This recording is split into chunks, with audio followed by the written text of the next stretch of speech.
wall supported hinge for posterior pelvic floor release, or a lot of fancy words for butthole breaths, because that is what we're going to be doing, is learning how to let the deep posterior pelvic floor muscles relax. So I will show you how it's done and then talk you through all the specifics.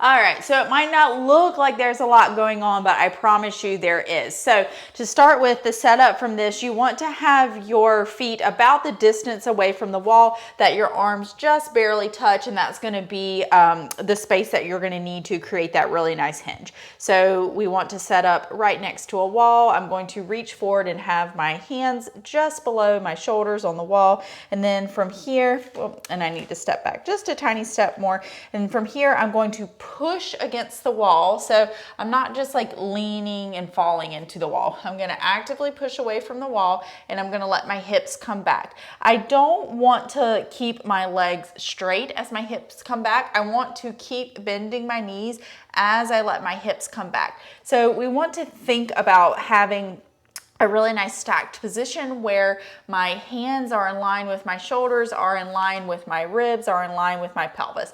If they're a little bit above, it's no big deal. But in general, that's kind of what we want to think about. We don't want to be way up here or like doing something like this, okay? So just that really nice neutral position right there, and then check in with yourself. Did you start to straighten out your legs as you tried to find that position, or are you starting to fall forward and feel all the weight in your toes? We want to feel that nice tripod pressure in our feet on the ground. Now from here, what we want to do again is push the wall away from us, making sure that we don't get those shoulders up into the ears. And now we are going to move just our pelvis up and down. So I don't want any movement from the rib cage. So I shouldn't be seeing this motion where the rib cage is moving with my pelvis. I want to exhale, feel the ribs come back. And now I just want to create motion from the pelvis without moving my ribs. The next thing I want to start thinking about doing is gently pulling back on my heels, but my heels aren't going to move anywhere in space. I'm just trying to find some more hamstrings, and mainly the part of my hamstrings, the proximal hamstring that attaches right here at the bottom of my butt. So while I'm keeping some tension on that part of my hamstring, now I'm going to let my pelvis move through that range of motion. And what is bringing my pelvis down, I'm thinking about concentrating that tension in that proximal part of my hamstring, not squeezing my butt. So there you can see how even though I'm pulling down and under, I still haven't squeezed my butt. Here, I'm just squeezing my butt under. You can see how much more flexion I get in my lumbar spine right there. Now we're gonna add some breath into it. And this is the most important part right here. As you let your pelvis go up, I want you to inhale and imagine your sits bones spreading apart and send your breath out the back of your body. So you're going to inhale, and you want to feel everything spread apart in the back, and then exhale. You're going to use deep core and hamstrings to pull your pelvis back underneath you. And then inhale.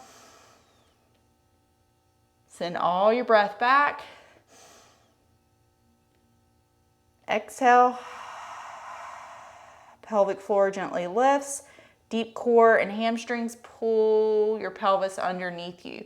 And again, we want to think about with that inhale, we're making sure that we're feeling expansion not only in the front of our pelvic floor, but in the back as well. This is really important because we need both areas to be able to fully relax and then contract to be able to give us a lot more access to our glutes, let the deep hip external rotators go, and just give us a really great range of motion through the hips.